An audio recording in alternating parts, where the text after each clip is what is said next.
Welcome to another edition of Cheers to Careers. I'm Steve Ridinghouse, the Career Outreach Coordinator at the School of Journalism and Mass Communications at KU.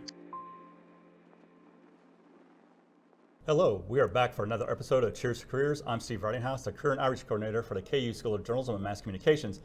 Today we are joined by KU alum KellyHale. She's a Communications and Marketing Specialist for Frontiers Clinical and Translational Science Institute at the University of Kansas. Welcome, Kelly. Thanks for having me. And I should mention Kelly has a long sports communications background, and I know a lot of our students and alums are very connected to that as well. So Kelly, I love your LinkedIn profile. I've shared that in my professional development class. I appreciate that. And I know it's the first word you have, and it's a word I like to promote a lot, is storyteller.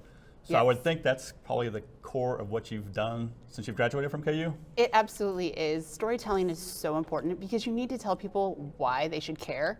Whether it's selling a ticket to an event or right now I'm working in research, why people should care about research.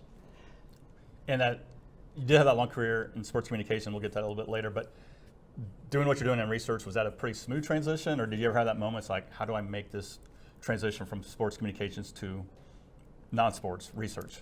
That's a great question. It was definitely a little bit of a struggle. When I started, I was like, I don't really know what I'm doing. And people told me to read our grant, which is about 1,800 pages long, to learn about what Frontiers Clinical and Translational Science Institute is and does. But really, it was about talking to the people. So I took the time to start building relationships with all of the investigators that we work with, all the researchers, and hearing their stories and about why they care about research and what they're doing and how passionate they are about it. And that's really helped my transition and understanding. So once you built those relationships, you did find it to be a pretty smooth process? Yeah, absolutely. Because really what it comes down to is they want to help people have improved health, and we want to improve healthcare across the world. And my job is to tell that story and what that means. I heard a really great quote from somebody that we work with, and she said, science isn't something that's super lofty, it's helping your mom with breast cancer. And that's really stuck with me. And understanding that, and that it's a very simple concept that you want to do, that's what you need to tell people. And I was looking again at your LinkedIn profile. It looks like you do a lot with like brand strategies, you chair some committees, you do some newsletters, internal, external communications. Sounds like you cover everything in your role. I absolutely do. When I started at Frontiers, they were actually going through a rebrand. It was very KU-centric. However, Frontiers doesn't just work with KU. They also work with K-State and UMKC, Kansas City University, St. Luke's, Children's Mercy. And so we needed a way to integrate all of those institutes together. So that's what we have done. And then I've just continued to evolve that brand to make sure everyone is included and that we continue to tell those stories and that we continue to talk about how great all the national funding that we're getting from the NIH is. But also I am co-chair of a committee that is with the Clinical and Translational Science Award programs. There are 65 of us across the country. And I co-chair the communicators group. And so we meet on a quarterly basis. It's going to become monthly here very shortly.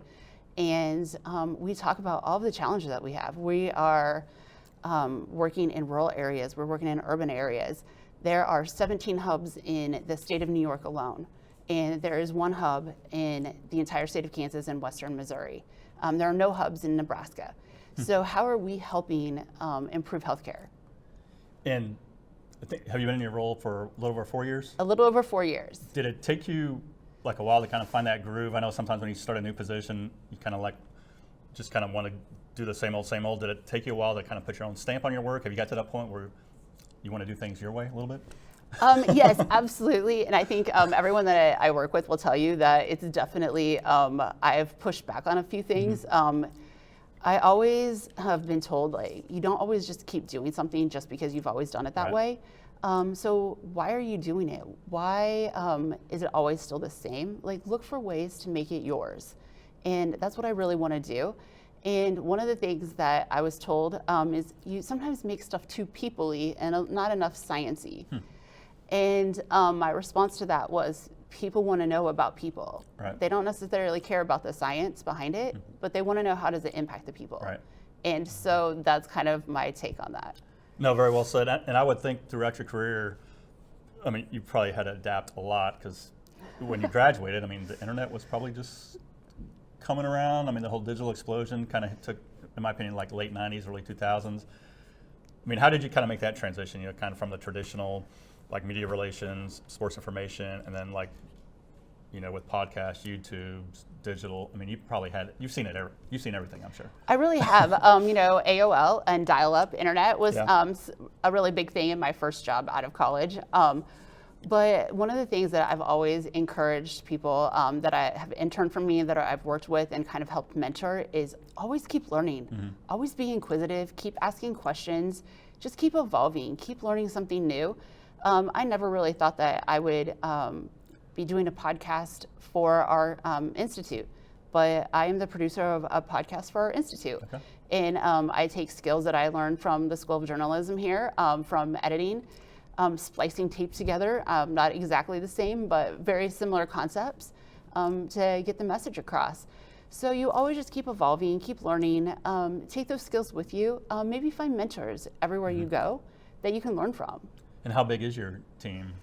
I am the only communications person per se, and we also have a science communications person, but she's more focused on helping with grants and editing those, and really trying to help people get money. So do you have a lot of creative freedom with your role, or do you have to kind of report to somebody daily, weekly, or how does that process work? I actually have a lot of creative freedom. Okay. However, I do walk a lot of lines, because when you're working with 7 to 8 different institutions, they all want to protect their own brand. So I'm very cognizant of what that line looks like. I always want to make sure everyone knows that I want to put them in the best light possible. I am not doing a gotcha story. I always want you to look really good. I want your research to look really good. So help me help you. So having that freedom to kind of do my own thing, but also know what that line sort of is, can sometimes be tricky, but definitely worth pushing a little bit. Definitely. How much, I don't know if you do this in your current role, I think I picked up on other roles you've had, event planning. I know a lot of times I have event planning on our jobs board outside my office, and people go, journalism, event planning, how does that work? But I don't know, correct me if I'm wrong, but I mean, I think a lot of the stuff that we teach helps prepare you for event planning, between the writing, communications, sponsorship, logistics, sales, marketing. I mean, I don't know. I think everything we do kind of prepares graduates for event planning. Absolutely. Every job is really an event planner, whether you think it is or not. I do a lot of event planning. I do our annual research symposium, which this last year saw the most attendees we've ever had, and it was just under 400. And so from securing the venue to lining up the guest speakers to putting together all the Zoom links and making sure that we had somebody ordering catering and everything was working, and we put the agendas together and the bios, all of that. When I was working at Kansas Speedway, we put together a Women in Racing program. We had to think about selling tickets, promotion, where we were going to have it, the logistics, security, parking, the audio, just all of those things just really takes a lot of coordination. But also you have to think about like how great this is going to be, but you also have to think about the other side and about what could go wrong so that you can plan for that as well. And you mentioned the Speedway, and I think you were there like 13 plus years up until COVID. You sent some great photos. Wow, you've done some great celebrity sightings. I mean, I think there was Patrick Mahomes, Gary Woodland, Neil Smith, Christian Okoye, Dale Earnhardt Jr. I think you were setting up a mic for a press event. So what was that experience like? I mean, if there's any such thing as close to a dream job, was that pretty much it, or? It definitely was. I had worked at NASCAR prior to coming home essentially to the Speedway, and had been traveling 30 weeks a year. So being able to come back to the Speedway and essentially have a place to call home was really nice. I actually started at the Speedway to manage media relations and do their website. That's why I was hired. 6 months after I started, the PR director left. He took another job somewhere else, and they said, hey, why don't you do this? Okay. And so I said, okay, what am I doing? And they handed me the director of public relations position, which also included doing pre-race entertainment. So booking the national anthem and the color guard and the invocation, and making sure that we had the trophies for Victory Lane. All of those things, in addition to managing media relations, setting up the interviews, planning driver appearances, handling the credentials, all of that. But it was so much fun, and you meet so many people, not just from all of the celebrities that come out there, but just the fans and building those relationships. I met a family that they grew up around racing, and they were introducing their children to racing. And just to watch their kids and how exciting they got when they saw a driver or they got a little race car or whatever it may be was just so much fun. And I don't think you were there at the very beginning of the Speedway, but maybe 4 or 5 years in, but it seems like you were probably there when the Speedway, in my opinion, kind of hit their stride and just became a really big part of the NASCAR circuit. I mean, what was that like just being there during the early years? Absolutely. When I first started, it was still, one big NASCAR weekend a year with the Cup Series, and we still had IndyCar racing at the time in the spring. But it was really one of those, just seeing that explosion and the excitement, and we had to add more camping because people wanted to camp there, and our camping was sold out. And people were like, we have all of this land, why can't you add more camping? So we did. And we looked at ways to add more things for the fans to enjoy, like a pre-race concert. So all of a sudden I was booking pre-race concerts, and I was like, I've never done this before. What is this? What do I do?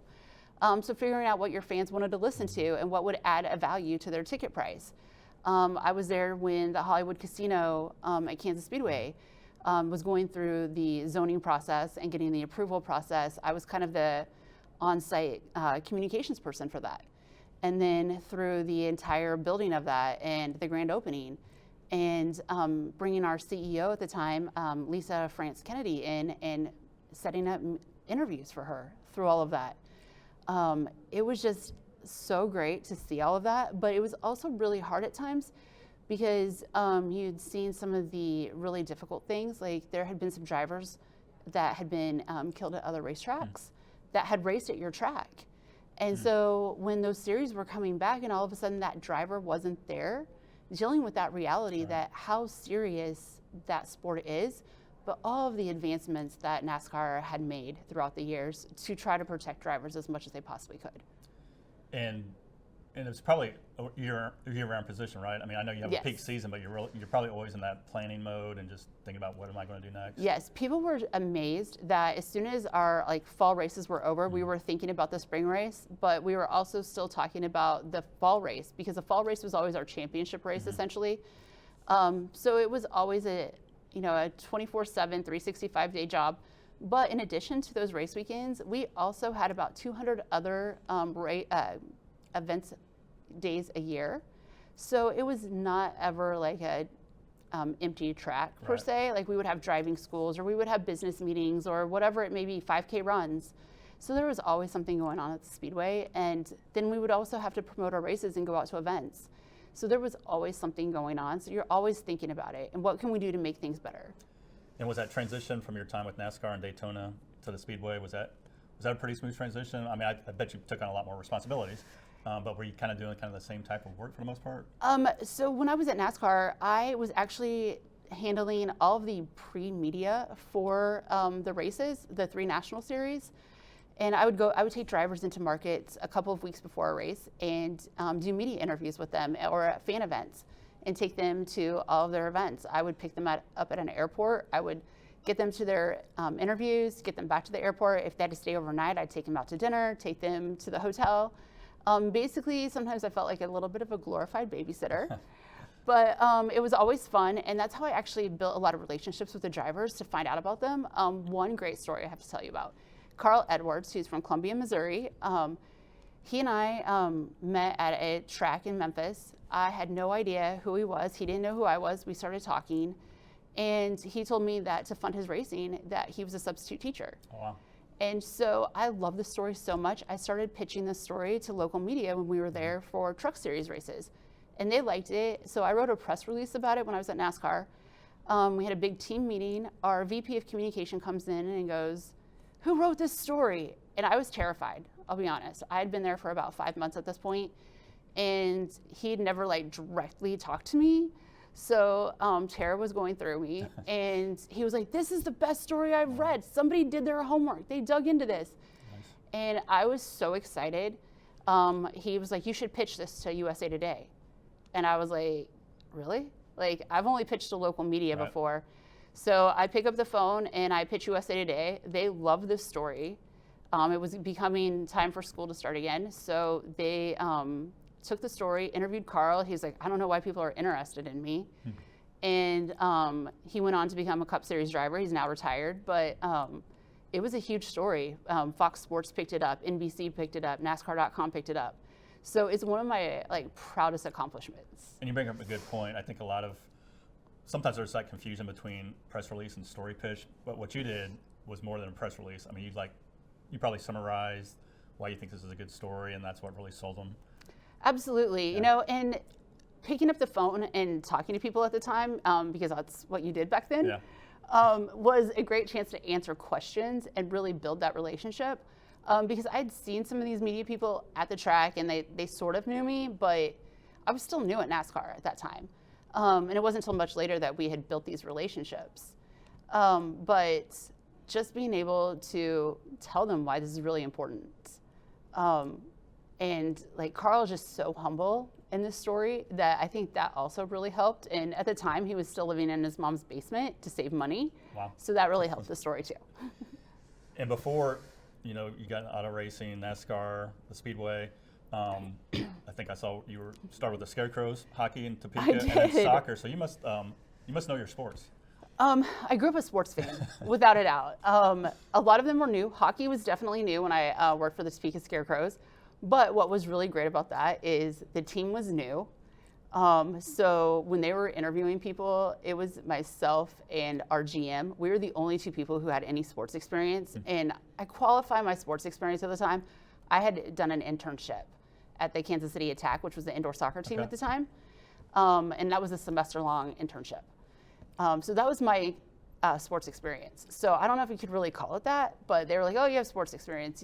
We'll hire you. And everybody had to sell tickets at that time. So it taught me a lot of things. I'm not good at ticket sales at all, but I will sell you a story in a heartbeat. And were you there for the Scarecrows the very first year? I know sometimes they've kind of reinvented themselves. They've definitely reinvented themselves. I was there the first 2 years. 2 years, okay. And then our owner literally called us in before opening night and said, hey, I'm going to sell the team. So I'm not really sure what's going to happen to all of you. So, at this point, I'm 24, just graduated not that long ago. I was like, I need a job. So that was your first job after graduation? It was. Full-time job? Okay. It was. So I started looking for another job, and that's when I went to Host Communications in Dallas. And what did you do there in Dallas? So I was in communications again. But I worked for Hoop It Up, which was the NBA's 3-on-3 basketball tournament at the time, the NFL's flag football, when they still had flag football, the Toyota Golf Skills Challenge, and then there was Round Ball Ruckus. That was a smaller version of the NBA's event, but it was not tied into the NBA. And then the MLS is 3v3 soccer. And we worked across the country promoting these events. And sometimes I would have to go into the markets to help if there were any issues. And when I asked what those issues were, there was there'd be some fighting. I was like, so what am I supposed to do if there's fighting? They're like, oh, you just need to spin it as much as you can and make it a positive. Okay, I'll try that. So something, again, I tell my students, and I don't know if this applies to you or not, I would assume a lot of the jobs you've had when you made those pivots, did you have to always go through a formal interview process, or did you rely on your network? I know the sports world, that's one thing I learned is wow, if you have that one contact and you let them know what you want to do, that definitely helps you get that foot in the door. Has that been your situation, or have you always kind of had to go through the formal interview process? So early in my career, it was definitely the formal interview process. When I went from NASCAR to the Speedway, it was more about the network. Right.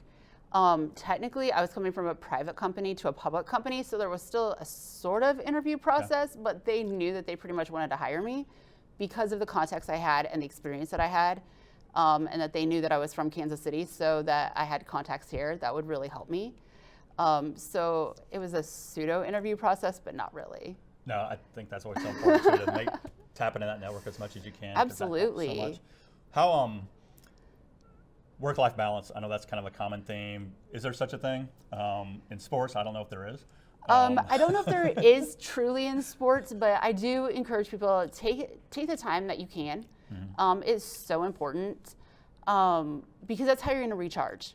And when you're recharged, you are going to be the best version of yourself for your position, which is going to help your company. So you want to be the best version of yourself. So do what you can. When I started in Topeka, our owner was a very brash New Yorker. And he told me, hey, you're young, you can sleep later. And I was like, yeah, you don't want to see me when I don't sleep. It's not fun. So we had a conversation about that. But you know, it's really exciting when you're young. Yeah. As you get older, you realize that, yeah, I got to take care of myself. Right. So really figure out what that balance is. No, that's well said. And have you always been kind of one of those go with the flow, or did you kind of know like how you wanted your career to go from like year 1 to year 4? I mean, were you always thinking, I've always got to take on a new challenge? Yes and no. I love new challenges, absolutely. And I think that's one of the great things about when I was working in sports is every year was a little bit different because you didn't know what it was going to bring. And even now, depending on what's going on in the world, it sort of changes a little bit. So there are some new challenges. But in sports, when you're going from, hey, maybe 1 race weekend to 2 race weekends a year, 2 major race weekends a year, I should say, to, hey, we're adding this casino and we're going to add these other events to your portfolio. There's always something that's changing, or maybe just your role changes a little bit. Right. I always tell people when I was at the Speedway, we had about 30 full-time staff members, but when we went to a race weekend, it was about 4,000. So it's a little city that you're managing. Right. So you're always learning something new, and you always are trying to improve. And so you're always trying to do something new. And there's always something that you can do better. No, well said. Yeah, I'm always interested, always challenge the students, find that job, that really appeals to you. Don't be afraid to take on some new roles, responsibilities to expand those skill sets. Before you started your professional career, any special KU memories? I know you took a few classes here in Stauffer-Flint. Was there a faculty member, a class that really inspired you, or can you remember those days? I remember them briefly, but I mean, like I said, just sitting in an editing class, learning how to splice tape together, I was like, there's no way in a million years I am ever going to use this. Like, I want to write press releases. I want to pitch stories to media. I'm never going to edit video. And lo and behold, all these years later, I'm doing that. So definitely learned a lot from there, but also sitting in a marketing class in this building. And we're talking about sponsors and how important sponsors are to various areas and what sponsors are doing to be attractive to consumers. And I was like, I don't know if this is ever really going to apply to me. And then I go and work in NASCAR, which is probably one of the most sponsor-heavy sports that you could ever work in. And there's also a lot of contradictions where I was working in Gatorade Victory Lane and maybe the driver was sponsored by Coke. So walking those lines and learning that, definitely a lot of that. We're about, I think, 5 weeks away from commencement weekend. Any advice you would have for the class of 2026 that might want to do what you're doing now or have done previously? Get your mentors. Definitely have mentors everywhere you go. You can never have too many mentors. Learn from them everywhere you go. Good, bad, indifferent. Learn something. I think that's so important. And just a word of advice, if you work in events and any of your events are outside, always have an extra pair of socks in case it rains. I'll take note of that. Yeah, I don't hear that one very often. I like that a lot. Okay, well, Kelly, before you go, I've got some fast 5 for you, kind of rapid 5. What was your dream job growing up? Did you have one in mind? I imagine maybe sports was part of the picture or not? Growing up, I wanted to be a teacher. Okay. Yeah. At what level? I wanted to be a high school teacher. I wanted to be an English teacher. Okay. Did you ever have a chance to drive around the Kansas Speedway track? And if so, how fast did you go? I did. I have driven both a stock car and just a regular passenger car. But my favorite memory about driving the passenger car is I actually had a soccer player from Sporting Kansas City in the car, and we were only going 60 miles an hour, and he was really nervous. So he was like, can you slow down? Oh, wow. 60 was a little too fast. I was like, I could go faster. So Did you ever do the, my father-in-law did this, the Kyle Petty racing experience? Did you ever do any of that? I did, Yeah. and I got up to 150, Wow. and people made fun of me because they were like, "Are you sure that was right? Like, we don't know if you were going that fast." And I was like, "They told me that's what I was going, and that's what I was going." Who was the most media-friendly NASCAR driver? Do you have a favorite that you always liked working with? Interestingly enough, Brad Keselowski. Sometimes I feel like he gets a bad rap, Okay. but Brad was so great, and he always remembered everyone's name. How long does it take for you to realize a job is a good fit? Do you know that first week, first month? Does it take a year, or does it vary? I mean, I think it varies on the job, but I think probably within the first month, you have a pretty good grasp on that. and we started talking about the importance of storytelling. Do you have a favorite story book from your childhood, or type of story that you've always been drawn to? I don't know from my childhood, but like I still am an avid reader. Okay.